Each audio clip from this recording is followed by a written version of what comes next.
Hello everyone, I'm Marty Saisang from SRM University AP. Today I'm here to explain about my project handwritten digit classification, which is developed as a part of my information retrieval course. Now let's move to the problem statement and the development procedures and the models used and followed by the implementation and the Flask based web app and the Google Colab file. Let's move. So uh, why we need handwritten digit classification? Let's say bank processes many checks in a day. For to process checks we have to identify the digits by manually. It will take so much time and which is expensive and also error prone. And not only in bank, in also postal services they have to sort the uh, post in the zip codes order or pin codes. So for this, uh, we have to recognize the digit, and not only in postal services and also digitizing the historical documents. So to reduce this we have to use the technology. So here we are with the development framework using machine learning and deep learning, classifying the digits from 0 to 9 using some machine learning techniques and deep learning frameworks. So at lastly I have developed a flask based web app using Python. Let's move to the next slide. So, what are the project objectives? So, first we have taken the MNIST dataset and performed some actions to fit into the models and developed a robust disease recognition models and implemented the LeNet 5 architecture, which is the main model, uh, which gives the better accuracy, and evaluated the each model using the classification reports mentioning the accuracies. So, lastly, built a Flask-based web app. Uh, which allows you to draw the digit in canvas and also uploading the image of the digit. Now let's move to the system architecture and tech stack. So the input is the MNIST dataset raw images, which are 28 cross 28 grayscale images, and and the next stage is pre-processing them, uh, like reshaping and normalization. Reshaping will be in when the user allowed when user entered the image, and also one hot encoding for the multi-class classification and modeling. So model training of the different machine learning models and deep learning models, and saving the job files of the models used to build the Flask-based web app. So the web app is simple. You the web app is with simple UI, and the tech stack we have used. We can see here, and we will discuss in the coming slides. So about the dataset, we have taken the dataset from the MNIST, Modified National Institute of Standards and Technology. It has 70,000 label images. We have classified it into 60,000 to training set and 10,000 to images. So these are with 28 cross 28 in size from the pixels, and these are in the grayscale format, which are having 0 and 255. 0 means black and 255 means white. It consists of them. And forwarding to pre-process steps. So what we have done before fitting it into the model. So uh, in the Flask-based web app, when the user enters or draws the image, it will first convert it into grayscale version. Then it is reshaped into 28 cross 28, and it will be normalized to get the values from in the range of 0 to 1, and reshaped further to fit into the certain models. Like for the ML models, it will be one dimensional. For 3N models, it has to be some 3D. So for we will add some another dimension, and the one hot encoding for the multi-class classification of the vectors with 10 labels. Then dataset splitting into training, validation, and testing. Now we will see the collab code.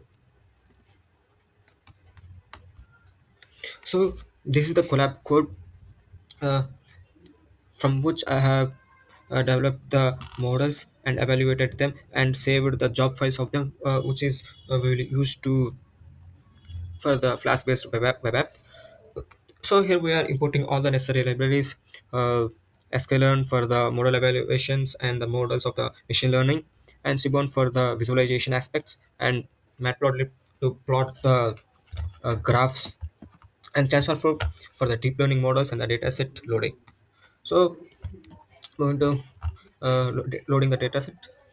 Uh, we have loaded the MNIST data sets, and you can see the training images and the size of the test images, and you can visualize them, which are the first 10 images in the dataset. Here's how they look. And moving to the pre-processing steps. Uh, Here we implementing the reshaping and the normalization of them, and splitting to training and testing and validation sets. Here we are with the first machine learning model, KNN, K nearest neighbors.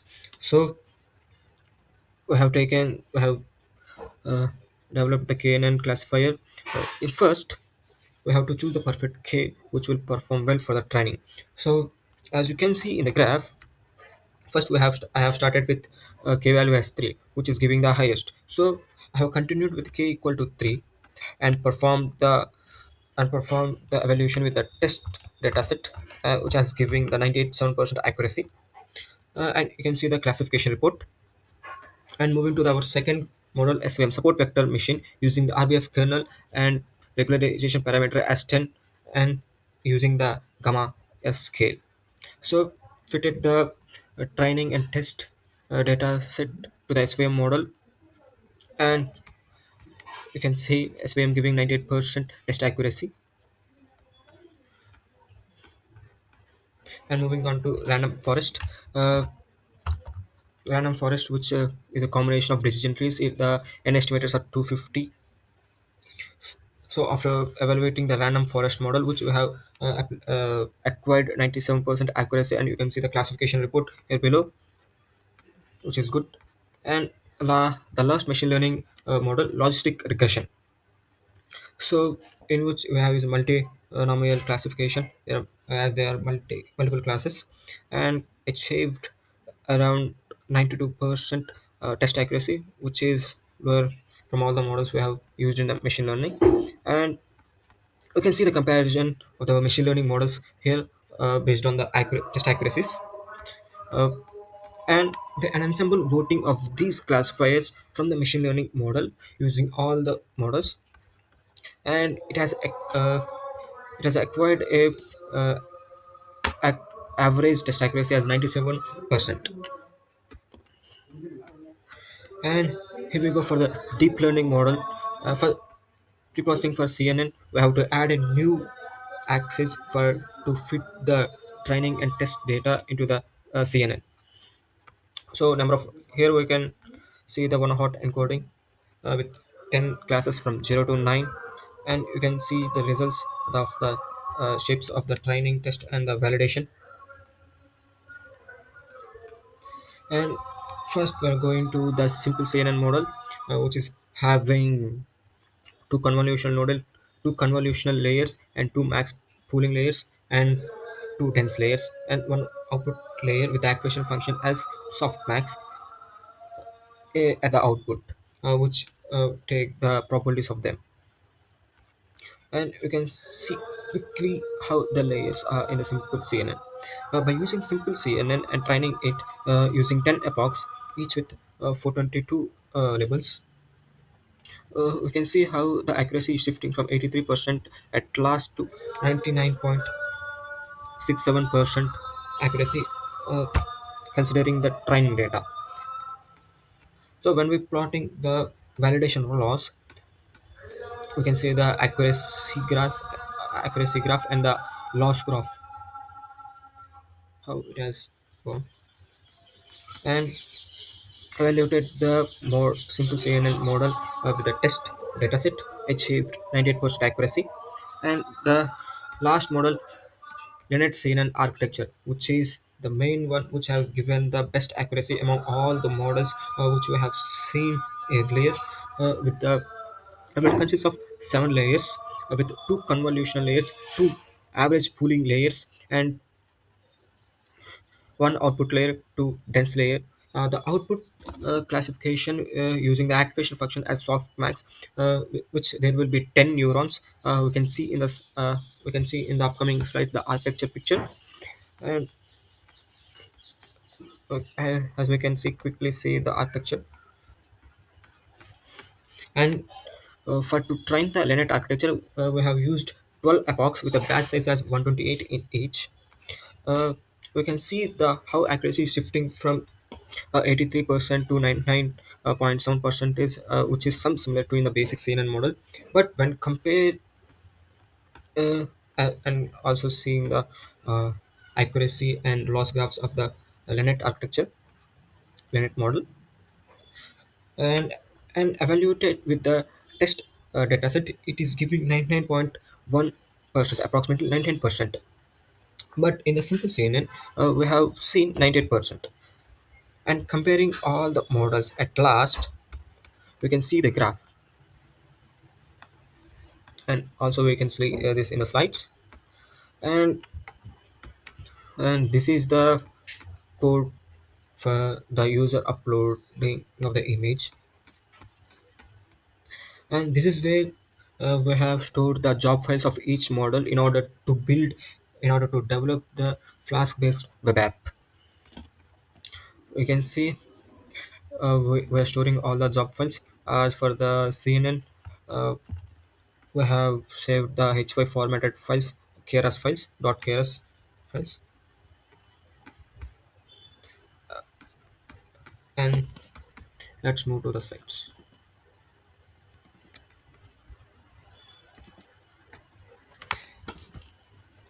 As a quick recap, here are the models we have used: SVM, KNN, Random Forest, Simple CNN, and LeNet 5. So SVM is the RBF kernel and non-linear region boundaries. For KNN, we have used k equal to 3 in simple layer, uh, 2 convolution layers, max pooling, and dense layers. So LeNet 5 is a multi-layer architecture optimized for the object recognitions. In this, we're considering the handwritten digits. And moving forward, let's see how SVM works. So it finds the optimal hyperplane that separates the digit classes with maximum margin. So in order to fit the data into the SVM, it has to flatten, like it has to be in one dimensional, which will be in the size of 784 as 28 square. So it uses the support vectors to define the critical decision between the boundaries, which from which we can separate the uh, samples and classify them correctly. So why SVM? So SVM classifies the high dimensional spaces. Like in here, we're having 74 pixel vectors. In here, we are using a radial based function, kernel function, and the regularization parameter C as 10. It is in the, as we can see in the collab file. It achieves good accuracies with the MNS dataset.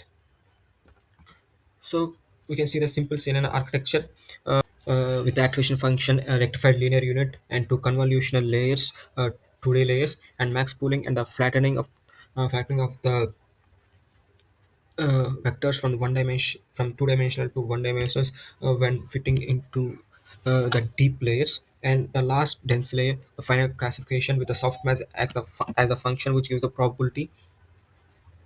Uh, we can see in the image. And moving to the LeNet 5 architecture. So it is designed by Anne Lincoln, specially designed for the handwritten character recognitions using CNN architecture. So it has 7 layers, including 2 convolutional layers, 2 sampling layers, and 2 fully connected layers. The last one with the output layer. So we can see in the image. First, the input image. Uh, it will has 32 layers in the first conventional layer, each with a 5 cross 5 size, and these will be processed and sent to the first sampling layer, which is the second in the layer. So here it will be reduced into 28 cross 28 uh, to 14 cross 14, like half of the reduction of the in the size.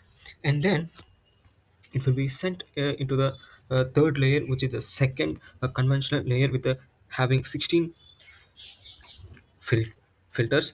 It will be guessing the curves and the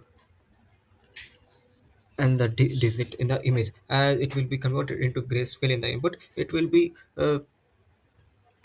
choose the curves and all the variations in the image, and it will be sent into the second average pooling layer, and then with the fully connected layer and to the last connected layer and sent to the output layer, which is having 10 neurons, each representing one sample, 0 to 9. As the activation function is softmax we are using, we'll take the probabilities in consider and take the neuron which is having highest probability. And here we can have the quick comparison of the models. uh, Here's how why these are uh, the uses and the uh, cons of the models. So LeNet 5 is giving 99.1% test accuracy, which is fast and the best accuracy from all the models we have used, also including the ensemble model, which has given approximately 97% percentage, which is equivalent to KNN and random forest. Uh, and moving forward, so let's see why CNN performs better. So there are some cases. So for the machine learning models, SVM and KNN, it has to convert it into one dimensionals. So it doesn't look correctly for the spatial features like the lines, curves, and the loops. But CNNs automatically detect them, so it will directly choose the spatial features and also the spatial invariance. CNNs can recognize when a digit is shifted or rotated or slightly distorted. Uh, as we can see in the web application deploying, and hierarchical learning. So low layers captures edges, while the deeper layers, a complex digit, it can classify the complex digits which are having a tilted one with increasing the accuracy.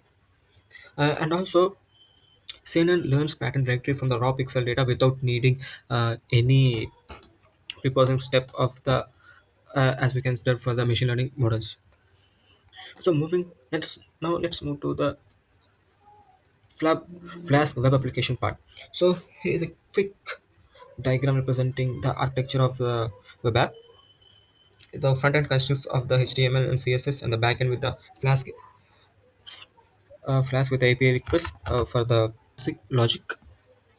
First, it will receive the image and preprocess it into grayscale and resizing, and uses the models and returns the JSON result, and which will be showing on the screen with a simple and friendly UI. So here's the application interface of the model. Uh, we also see in the deploy. He's a so here it is somehow tilted one, but the LeNet, which is a CNN model, with a confidence of 99.8%, 100% confidence, giving the three the correct one. And we can here also see the other model machine learning models. We will see in the deployment. So key features are it provides the canvas, and also down here we will have the image upload file option. It's instant prediction, and we can see the confidence score. It's a friendly project results. So we have achieved the uh, so here is the project results.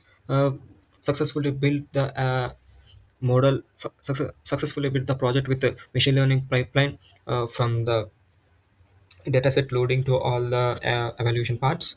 And the achievements we talking when we're using the Flask web app, it will make fast predictions and robust performance and user drawn results when considering the LeNet architecture and seamless integration of the information. So it provides the confidence how it uh, choosing the correct one.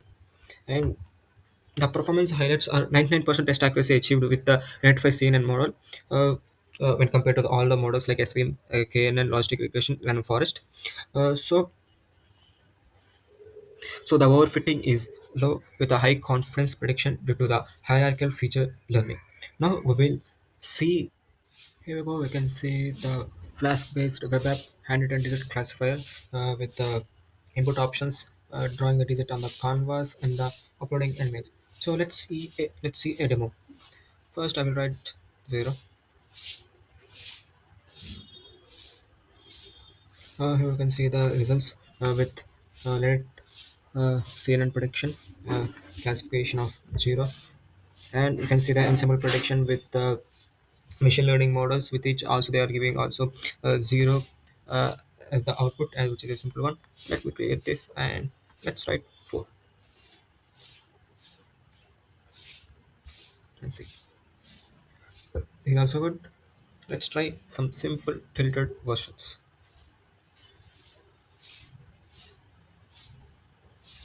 which is a 7. Some classify as, here we go. We can see some variations in the machine learning models. Some are classifying 3, some are classifying 4, and the ensemble prediction as 3, as we are using the uh, instead of hard, instead of softmax we have used hard function for which takes the number of votings in the ensemble prediction. uh, and let's see with the image file. Let me clear this and uh, let's choose a file. It's the image of the 8. I'm opening this. It's classified 8. The length model classified it as with some little confidence, some less confidence, but ensemble predicted uh, wrong with machine learning models fail to predict the curves and the things. Uh, Here's the interface, friendly interface of the handwritten digit classifier. Now let's move to the slides as we have seen the demo. Uh, so the conclusion part, develop the complete pipelining covering all the pre-processing steps, model training and evaluation, uh,